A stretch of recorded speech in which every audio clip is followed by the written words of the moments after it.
Okay, if you feel like we've had a lot of information tonight, just take a deep breath and release. As the parent of an 8th grader, I know it's kind of overwhelming, all the information that's coming at you.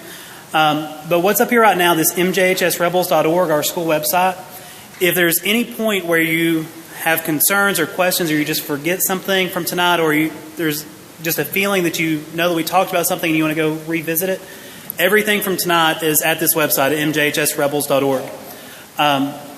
Everything, including instructions on how to do the registration process that we're going to go over in just a moment, a copy of this PowerPoint presentation, a copy of the video from this evening. Everything from tonight is going to be here at MJHSRebels.org. Part of that information, and really the meat of tonight's topic, is how to register for classes. This should look like a paper that was mailed home last week.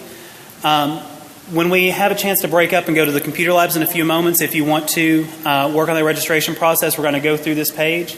If not, there are directions on here that you can walk through at home to be able to do registration.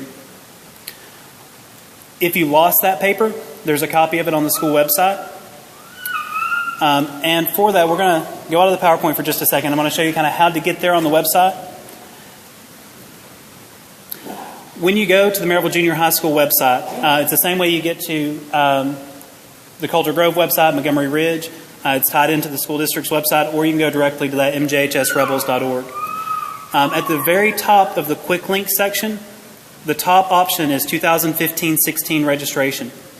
If you click there, it's going to send you to the guidance page, where there'll be options for Rising 8th grade registration and Rising 9th grade registration.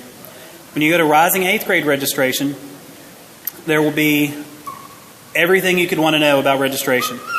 All of the information that was sent home last week, or 2 weeks ago in the mail, there's a copy of the parent letter, there's a copy of instructions, there's a video walking through the process. So if the paper is a little fuzzy for you and you just want to see someone do it, you can click on that link to the video and it'll walk you through that process, and you can see what each screen looks like, what all the options look like, and you can have that for a guide. There's a copy of the course catalog. The timeline that Ms. McGinley went through just a few moments ago is up there. A list of all the classes and electives and placement criteria. Information on how to change your placement or change an elective. Some of the electives have an application required, like for yearbook or office worker or library worker or technology worker. Applications for those are on this page. As you're going through, if you are looking at the electives and you have no idea what they are or what you want to do, there are some videos from our elective teachers that kind of give an overview of their class.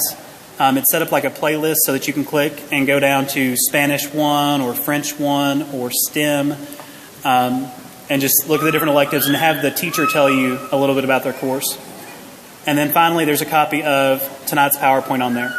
So anything that you could want for registration or anything that you need a reminder on will live there on that website. And that, once again, is at MJHSRebels.org. So here in a few moments, when we split up, if you want to go to the lab to help register, when you go out the door, there'll be some orange cones. You'll just follow the orange cones to the technology labs. There'll be 2 different technology labs that are open, 211 and 212. There'll be teachers standing out front. The hardest part of the registration process online is that you have to have your student's username and password for PowerSchool. The first step of doing the registration is the same way that they would register, or they would check their grades online. So they're going to go to that same website that'll already be pulled up on the computer in the tech lab. They'll put in their username and password, and then we'll have teachers and guidance counselors in there to help you walk through that process. If your student's not here and you still want to do that, we have copies of their usernames and passwords in the technology labs. We can look that up for you if you need it.